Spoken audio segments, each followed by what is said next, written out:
The moment Kevin Stefanski sat Shedeur Sanders in favor of Joe Flacco, Skip Bayless exploded on live television like a Mentos in Diet Coke. The man practically levitated out of his chair. And honestly, can you blame him? This wasn't just a football decision. This was a statement.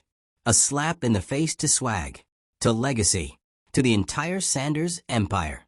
If you're into the real story and all the messy twists they don't show on highlight reels, go ahead and subscribe. And if you're sticking around to see how this Browns QB chaos plays out, you should definitely be subscribed. Shedeur Sanders, son of Deion Primetime Sanders, college football's walking billboard for charisma and cannon arms, finally lands in the NFL. After months of speculation, viral clips, and debates that clogged up every sports talk show like cholesterol in an artery, the league got its hands on the most marketable rookie quarterback since, well, ever. He wasn't just a quarterback. He was a brand. The watches, the Rolls Royces, the post-game interviews that turned into motivational speeches. He had the moxie of a seasoned vet and the Instagram presence of a pop star. People didn't just want to see him play. They wanted to see him win. And if they couldn't have that, they wanted drama, fire, anything but benching. And yet, Week 1 Cleveland Browns, Kevin Stefanski sends out old man Flacco like it's 2015 again. You could hear the collective record scratch across the sports world. Twitter was in shambles. Skip Bayless? On fire. You're benching Shedeur Sanders, he practically screamed, veins bulging, forehead pulsing. For a quarterback who should be hosting a podcast. Bayless doesn't always hit, but this time, he hit. Let's rewind a bit, though. Because this story isn't just about Stefanski making a conservative decision. It's about the NFL's love-hate relationship with hype. And no one represents hype better than Shedeur Sanders. Shedeur was born into this. Not just genetically, but narratively. The son of a Hall of Famer, raised on football fields and spotlight stages. He didn't stumble into greatness. He was bred for it. And in college, he delivered. Tight spirals, absurd pocket presence, a calm under pressure that made you forget he was barely old enough to rent a car. Sure, the team didn't always win. But Shedeur showed up. And in the NFL, that should count for something. But then the draft comes. And with every passing round, the room got quieter. First round? Nope. Second? Nothing. Third, fourth, still waiting. By the fifth, the whispers started. Maybe he's not all that. Maybe it's just the hype, the swag, the social media numbers. By the time Cleveland picked him up, it felt like an insult wrapped in a welcome letter. A fifth-round pick? For a quarterback with elite accuracy, composure, and the ability to command a locker room like a seasoned politician? If his name weren't Sanders, would this even be a question? And that's where the drama bubbles up. Because it wasn't about talent. Not really. It was about image. Perception. Teams weren't just evaluating Shedeur's arm. They were judging his jewelry, his media following, his confidence. Which, let's be honest, is code for he's too cocky for a fifth-rounder. Because when you're a humble walk-on from Wisconsin, that's grit. But when you're a flashy legacy kid from Jackson State, that's ego. It's always been like that in the NFL. Swagger is only acceptable if it comes after success, not before. So when Stefanski chose Flacco, it wasn't just a football decision. It was the league telling Shedeur, know your place. And Skip Bayless? He wasn't having it. You don't set the future for the past, he shouted, pacing in front of the panel like a disappointed gym coach. Joe Flacco is a statue in shoulder pads. He's a relic. Meanwhile, you've got Shedeur poised, ready, electric, and you park him on the bench like a backup punter. Let's be real here. Stefanski wanted safe. And Flacco? He's the human version of vanilla pudding. No spice. No surprises. Just there. But that's the thing, NFL coaches love there. They worship stability. They'd rather lose with the familiar than win with the unknown. Because if Flacco flops, oh well, he's old. No expectations. But if Shedeur starts and struggles, the media frenzy would be unbearable. And let's not forget, every move involving Shedeur also drags in Deion. Imagine the post-game press conferences, the headlines, The inevitable Coach Prime claps back at Brown's coaching staff tweets. It's not just a player you're starting, it's a movement. And that's terrifying for guys like Stefanski. But here's the irony. In trying to avoid drama, he created it. Sitting Shedeur didn't prevent a media storm. It guaranteed one. Because now the narrative isn't about Shedeur's readiness. It's about whether the NFL is ready for him. Is the league too stuck in its old school ways to handle a quarterback who's confident, marketable, and unapologetically himself? It's 2025. This is an era where quarterbacks sell sneakers, not just game plans. And Shedeur? He's got crossover appeal.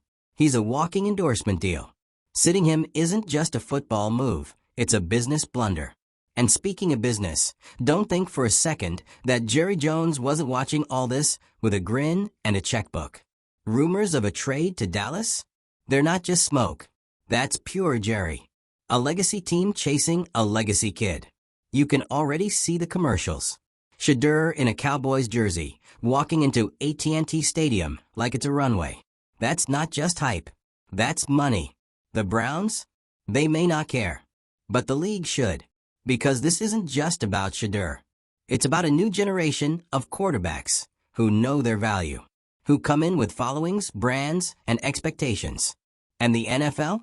It has to evolve or get left behind. Now, to be fair, there's an argument for patience. Some say Shedeur should sit. That throwing a rookie into the fire can ruin a career. That watching Flacco bumble around for a few games might be good for his development. But you know what?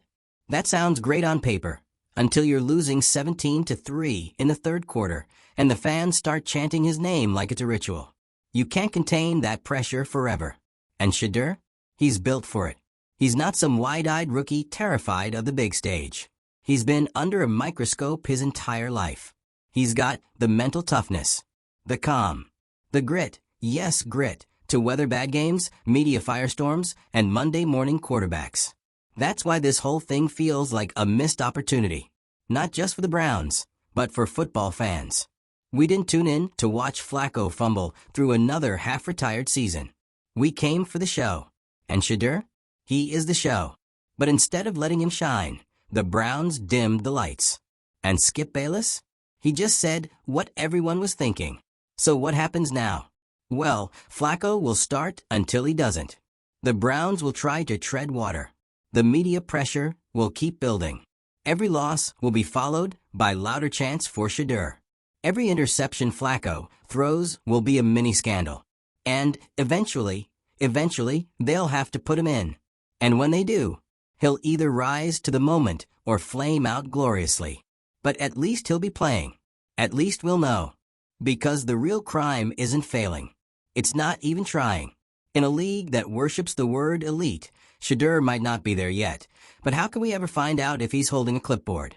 So here's your moral of the week, courtesy of Skip Bayless and the flaming wreckage of the Browns' PR strategy.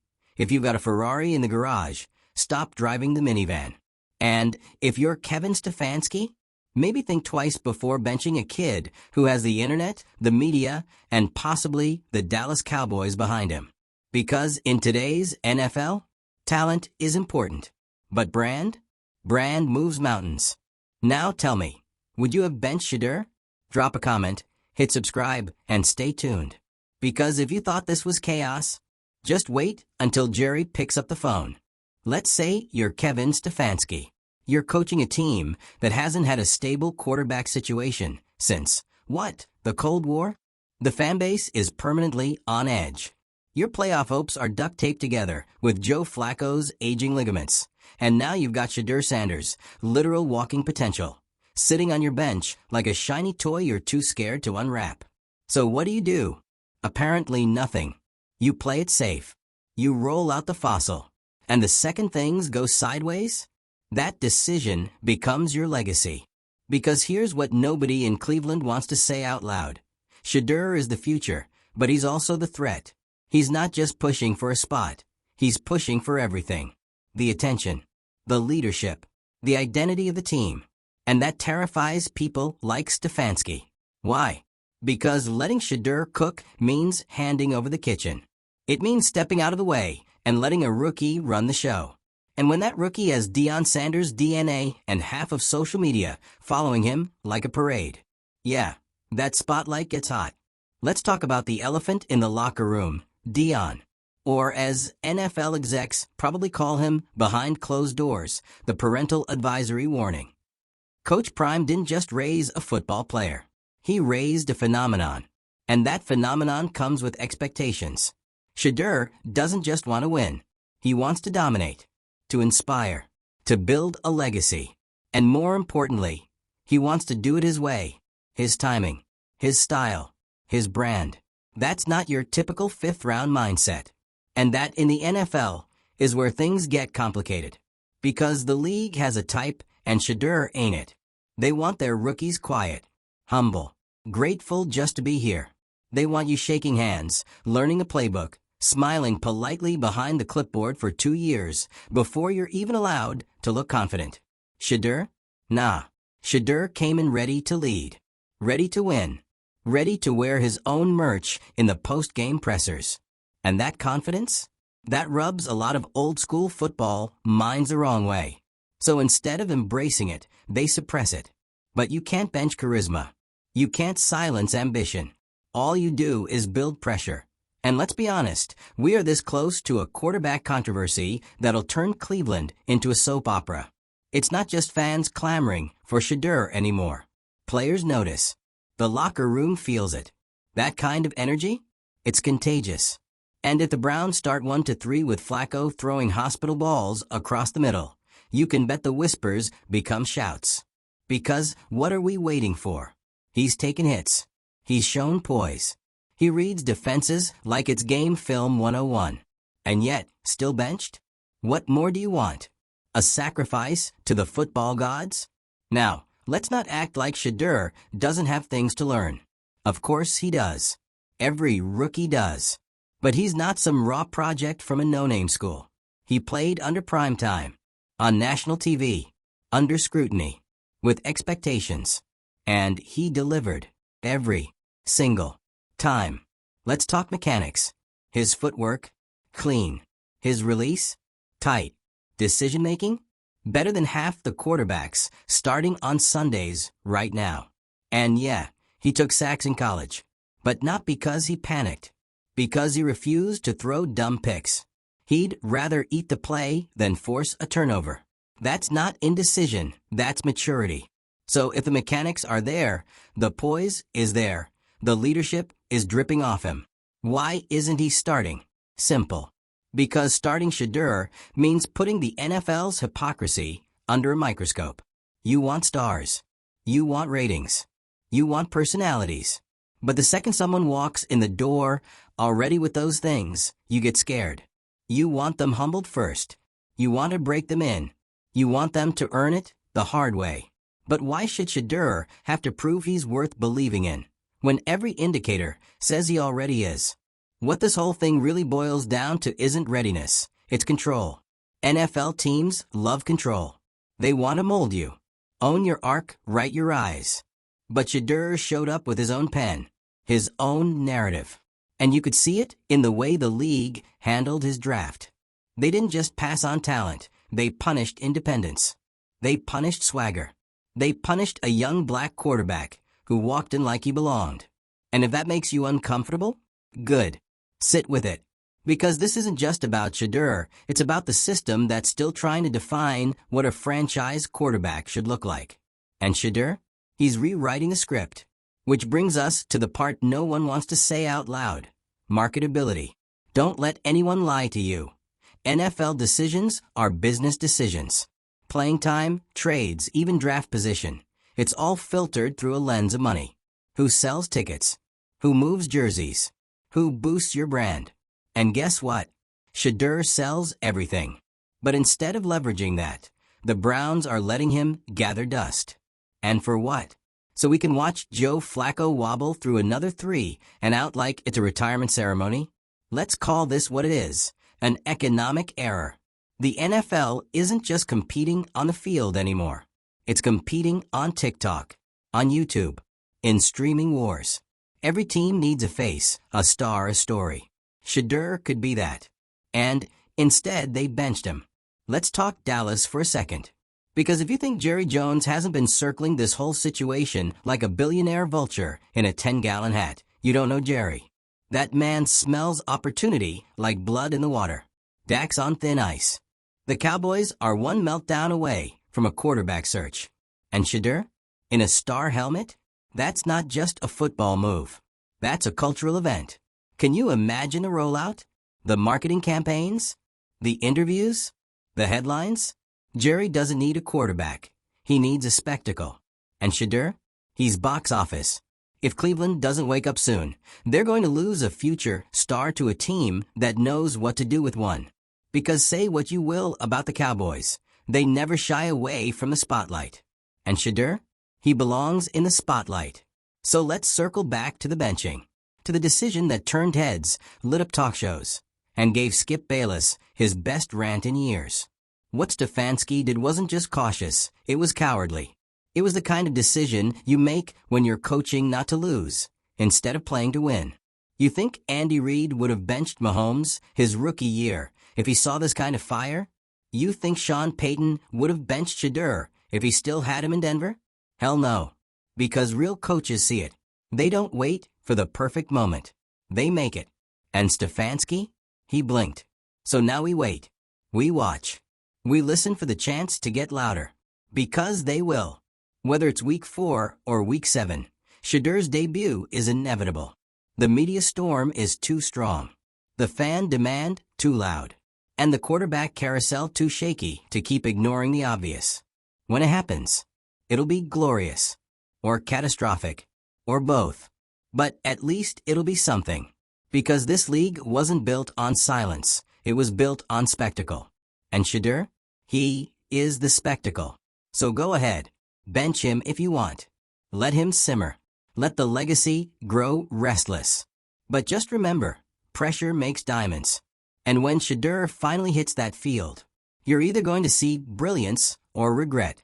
Nothing in between. When Shedeur finally does take the field, whether it's because Flacco finally hits the wall or because the public pressure becomes too deafening to ignore, it's not going to be quiet. It's going to be an event.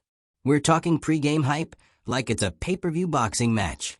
ESPN breaking news banners.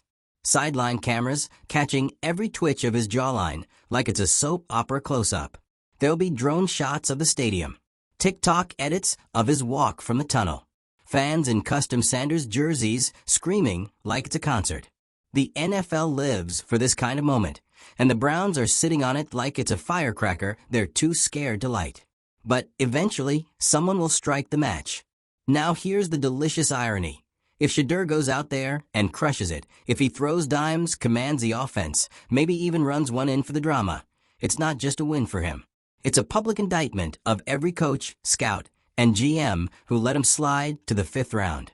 A league-wide oopsie that gets replayed in 4K slow motion week after week, as highlight reels pile up and critics eat their old tweets for breakfast. The NFL hates being wrong. They love a good redemption arc, sure, but they don't love being proven foolish by someone they underestimated because he wore too many chains or had the audacity to believe in himself without permission. But if he fails, oh, you already know what happens next. The vultures swoop in. They'll say he was overhyped, that the jewelry, the cars, the media tour, it was all flash, no substance. They'll treat it like confirmation, as if swag disqualifies skill, as if belief in yourself is somehow a red flag when you're not the prototype. That's the trap Shedeur's in. It's not a fair one, but it's real. He has to be great just to be seen as good. And anything less than a breakout game will be treated like scandal. That's what happens when you don't fit the mold. When you walk in too confident. When you're already a name before you take your first NFL snap. And let's not forget, there's no one else like Shedeur in the league right now. Not just because of his style or his swagger, but because of the weight he carries. Every snap he takes is a statement. Every pass, a referendum. He's not just playing for himself. He's playing for the narrative. For every player who's been told to dim their light, wear a different face, or play by someone else's rules. He's not just battling defenses. He's battling expectations. And still, he wants that pressure. He invites it. That's what separates him. He's not trying to dodge the spotlight. He's dragging it with him. You can't coach that. You can't fake that. That's star power. And yeah, maybe that's intimidating. Maybe it throws off guys like Stefanski who built their careers in the shadows of system guys and game managers. Maybe it's easier to trust someone like Flacco who doesn't ruffle feathers and just quietly throws 5-yard checkdowns into the flat. But easier isn't better. Safer isn't smarter. And comfortable? That's how you lose games you were too scared to win. Eventually, the Browns are going to have to make a choice. Do they keep riding the horse they know until it collapses under them? Or do they hand the reins to the kid who might crash or might fly? And let's just acknowledge something real quick. Even if Shedeur doesn't light the world on fire in Game 1, it doesn't mean he's a bust. The best quarterbacks in the league, Mahomes, Burrow, Lamar, they weren't all-world immediately. Mahomes sat behind Alex Smith. Lamar had to win over a league that didn't believe in his style of play.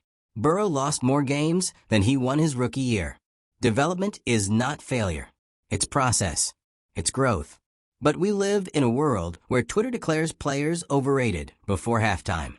One bad game, and it sent him to the XFL. One great game, and it's the next Brady.